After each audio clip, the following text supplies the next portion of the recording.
আসসালামু আলাইকুম বন্ধুরা, সবাই কেমন আছেন? আলহামদুলিল্লাহ আমি ভালো আছি। আমি মাংস রান্না করছি।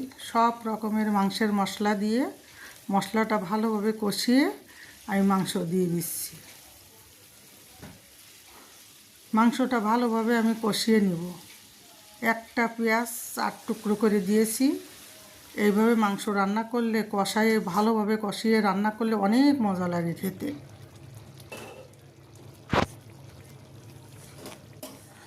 মাংসটা আমি নেড়ে চেড়ে ভালোভাবে কষিয়ে নিচ্ছি।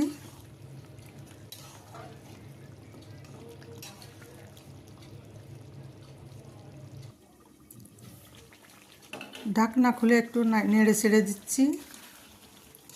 কষানো হয়ে গিয়েছে, একটু গরম পানি দিলাম। ভাজা জিরার গুঁড়ো দিয়ে নামিয়ে নিলাম।